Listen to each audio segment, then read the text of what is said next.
Hello, my most amazing artists. We are going to keep working on our Solomon crocodile picture today. Last week we drew Solomon and we outlined Solomon, so he should be all outlined. I don't think we did the one step we did in class last week.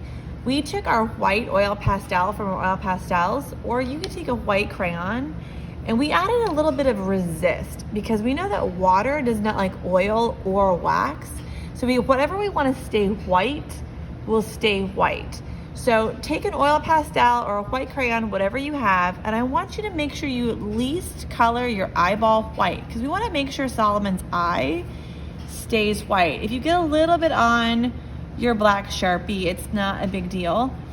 Just try to really cover that eyeball so it's all white. If you would like to keep your teeth white, you could do that as well.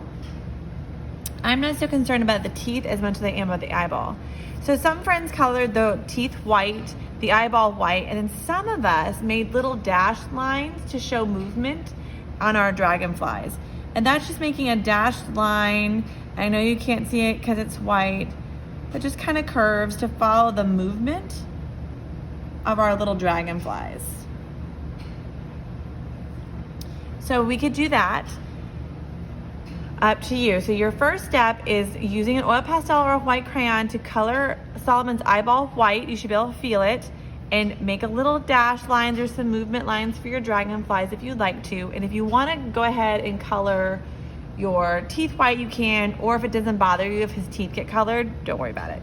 I'm going to color just a couple. You don't need to see me color all these teeth, but I want you to be able to see the difference if you want to watch and decide what you like better. So I'll color about half of them white and be done. All right, so now we have that done. You need your watercolor sets, you need your green paintbrush, you need some water, and you need to ask mom or dad, whoever's home with you, if you can have some salt, just regular table salt, kosher salt, any kind of salt you'd put on food or whatever. I put some in a little cup because if at school, you really just need a good pinch of salt for something we're doing later. We are gonna try to show texture with our crocodile, and that's where the salt comes in.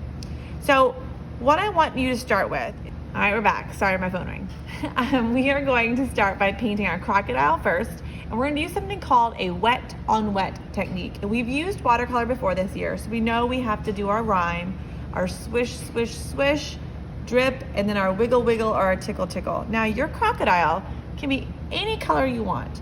But first, before you dip into your paint, I want you to swish, swish, swish. And then I want you to paint just water on your paper. So I'm just gonna paint clear water. I don't have to be super careful around my eyes since I know I put that water there. And I'm just gonna paint some water all over the top part of my crocodile's nose. So wet on wet means you're using wet color on wet paper. So this is one way to do it. You get your paper wet first, and then you go in and you wake up that color that you want. And you can just start dropping it in, and it kind of stays and swirls. It makes a really cool design. And when you change colors, you can get a different color, and you can just place it in there and see where you want to do it. That's one wet on wet. It helps mix your colors a little bit. If you want a darker color, all you have to do is add more paint. If you want it lighter, you can add more water. It's completely up to you. I want my Solomon to be a little more blue-green than just plain green. What I want to see though is you using one or two colors and for that to stay. And it's really staying where that water is. It's a pretty cool technique. So I want you just to see how those colors kind of mix together on wet paper. It's softer, it won't make it as dark. And I really like that. So go ahead and keep painting. We add the clean water down first, and then you add your color. If you want to paint your teeth separately, I would wait for the rest of the colors to dry because we just learned wet color next to wet color kind of bleeds together. So I'm not gonna worry about my teeth. I know I colored half of them with the white crayon. See, when I put the water down, what happened to that paint? It came down too, but that oil pastel really resisted it.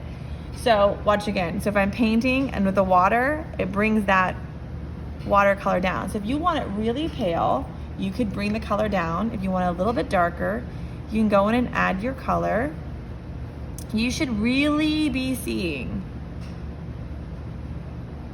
that paint kind of float in the water. You definitely have a puddle on your paper, and that's fine. I kind of like how this is really light up here. Add just a little bit of color, and since that's the oil pastel, that won't paint my teeth, but over here my teeth will get painted, and I'm okay with that. I'm gonna change up my color. I really like the way the turquoise works with the green. If you want your crocodile to be red or purple, that's your choice too. I'm gonna stick with the cool colors because I like that. Make sure if you get to some dry paper, you gotta see the dry paper with the clear water, it pulls it down. It's kind of a neat trick. So you wanna keep our Solomon really wet and really soft. We don't want him too dark at all. So once you have your complete Solomon painted, you can go back in, and maybe I want it to be a little bit darker around his nose. I can go in and paint that. Maybe I want more blue down here, so I can go and paint that too. It's up to you. So this is where you really play. But before it gets dry, when you can still see that water on there, I want you to take some salt and put some salt in your hand and sprinkle that salt over your watercolor. And you should see, if your paint is wet, that salt turns a different color. What's happening is that salt is absorbing some of the pigment, and when it dries, we can scrape off the salt and it'll give us a really cool texture. You can use as much salt or as little salt as you want. That is up to you. All right, I think that's salted pretty good. I can see how my salt's absorbing the color. If your salt stays white, that tells me you're not using enough water. So go back and stop the salt, go back and try to paint a little bit more and do this. So now this has to dry a little bit, because if we start painting the sky next to this wet color, we just learned what's gonna happen. It's all gonna kind of blend together. So what I'm gonna do is I'm gonna pause this, let my picture dry, and I'll come back and show you how we're gonna do the rest of it later. All right, my painting's dried a little bit. It hasn't dried a whole bunch because that's not gonna happen in class. We're not gonna be able to have the time to dry everybody's. So if you used cool colors on your crocodile, I would like you to use different colors in your background. So I probably don't want to use blue and green in my background because it kind of hides my crocodile. So you can start two different ways. You can start by painting your dragonflies, or you can paint your whole background first too. It's up to you. I'm gonna start by painting my dragonflies. So I'm gonna let them dry a little bit before I do my background. Dragonflies can be any color. I know you don't have black or brown, so let's be really creative. I'm gonna have maybe some magenta dragonflies. I'm gonna have their bodies be magenta. And we wanna keep it nice and light. You can make your dragonflies any color you want. It's your world. So I'm gonna paint my little bodies. If I want them darker, I can go back. Remember, watercolor should be light. I'm gonna rinse my brush, and now I think I want them to have purple wings. I think that would be pretty. Again, your dragonflies can be whatever color you want. You should be able to see puddles of color. I got a little too much water over here, so I'm just gonna bring it on my paintbrush over to my next dragonfly. Watercolor should be pretty light. Since you can see that I didn't have my paint dry that much, so the body is blending in with the purple. I kind of like the way that looks, so I'm gonna leave it. If you don't like your colors blending, make sure they dry a little bit. You can use a hair dryer if that's allowed, or you can just wait a little bit. But I don't want you to have to wait for me to have mine dry a little bit. So this is gonna be a darker color. I kind of really like how that's doing that, but I want it to look the same. All right, one last dragonfly, and if you drew a lot of dragonflies, you might have more to do than Mrs. Cole, and that's fine. All right. I got a little too much water here too, so I'm just gonna use my paintbrush to scoop it up and put it over here. Watercolors are really neat medium, but it can be a little finicky. All right. I'm gonna let this absorb into my paper while we talk about the background. So I have different colors in my background. I want my background to be like a sunrise or a sunset. Maybe that's when he's bugging those dragonflies. So I'm gonna use oranges and yellows, but I need to be careful. If I paint too close to those wet dragonflies, I'm gonna get kind of a muddy color. So I'm gonna pause, let mine dry a little bit. You need to let yours dry a little bit, because in class, we're probably just gonna have to do this, and that's okay too. But I'm gonna dry it so you don't see a mess if I start painting this now. Okay, I gave it a few minutes and it's mostly dry now. And I did cheat a little bit and I blotted some up with a paper towel so we didn't have to wait too long. But that's also an option. So my salt is drying. Many things are not super wet still, so now I'm ready to paint my sky. So I'm gonna do the opposite of what I painted in my crocodile. So I'm gonna do yellows and oranges because I think that would be really pretty. So you can choose to do the same style, that wet on wet technique. So remember, we add the water first, get our paper wet. I'm gonna do my whole top. Oh, see, my dragonfly wasn't quite dry over there, so it bled, but that's okay, I'm gonna keep going. So I got my whole top of my paper wet. I don't wanna do too much because I don't want my paper to dry. Up, see, my green wasn't super dry, so it's bleeding, but that's gonna be fine. Part of what makes watercolor so cool is how it moves. So now I can go through with my different colors. And if I added different things, I should be able to see my little directions. So you might be able to see some of my water. Oh, there it goes, my oil pastel directions. So I'm gonna just add some oranges and yellows to my already wet paper. I'm gonna be a little careful going around this dragonfly because I don't want it to blend and ruin that pretty purple and magenta. You wanna be careful going around. Yours a crocodile. Your goal is to paint everything, so you might need to hold your paintbrush kind of like a pencil. If your paper is dry, you can get a little bit closer. I'm gonna add a little orange. I got a little too dark there, I don't like that.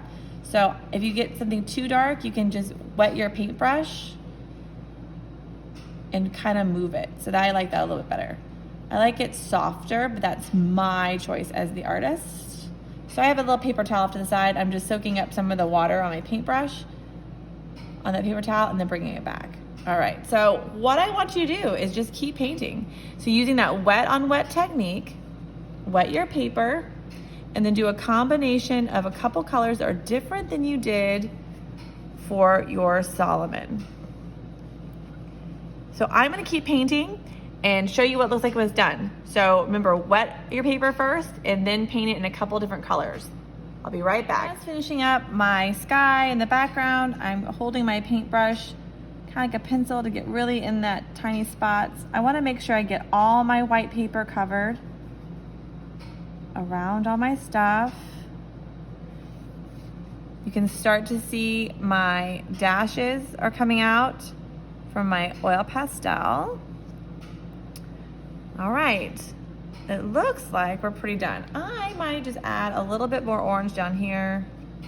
So you decide what needs to be darker and what needs to be lighter. Maybe I'll add a little bit more yellow underneath here for a bigger contrast. Just keep playing with it until you like it. You can always add more color. It's hard to take color away. So before you call it done, go through and make sure you covered all your paper.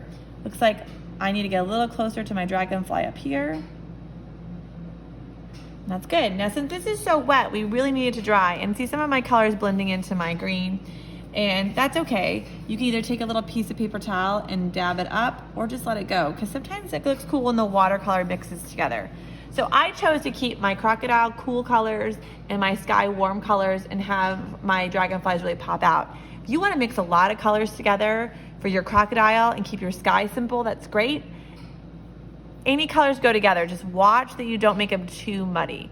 The main thing I want you to learn from this is we're using wet on wet. So you want to wet your paper first before you add the colors. I want to see you using the colors so they kind of mix together. Add salt to your crocodile and then paint your background. Paint as neatly as you can. This is kind of a challenge to paint around those little dragonflies, but you got this. If you have to let things dry between so they don't run together, that's fine. You have a week to do this. Once your paper is completely dry, and it might take the rest of the day or overnight, take it to the garbage can and gently wipe off your salt. it should leave a really cool texture behind it. If you're looking at your salt and for some reason it doesn't look like it's picking up enough color, you can kind of cheat it a little bit. Like I'm taking a little green and a little turquoise and I can tap color right on top of that salt. I'm not painting or scrubbing, I'm just tapping drops of color onto my salt because I want it to really stand out. So if you feel like that salt isn't doing what it should do, put a little color on your paintbrush and you can paint right on top of it and it really looks cool too. So there's always different ways to cheat it. Or maybe you want to make your salt green on top of the blue parts and blue on top of the green parts. So once you're finished, before you let it all dry, you can play around with how you do that with your salt. And it's a pretty cool technique. So what I want you to do is finish your Solomon, let it dry completely. I have a lot of salt right there. Then I would like you to take a picture of it completely dried and the salt scooted away so I can see what your Solomon looks like. Put it up on Artzodia. Go ahead and put your crocodile picture up on the Google Classroom assignment and we're all set. So Mrs. Cole's gonna stop playing with her Solomon because I'm afraid I might make it too messy. Sometimes you have to know when to stop, but it's so fun to keep adding that color. I love watercolor. All right, I'm done, guys. All right, I hope you enjoyed the Solomon project. I can't wait to see it. So let it dry for at least overnight. Clean up your table because I'm sure it's a mess. And hopefully you didn't get all of your clothes. Scrape off that salt, and I can't wait to see your textured crocodiles. I will talk to you later. Goodbye, my most amazing artists.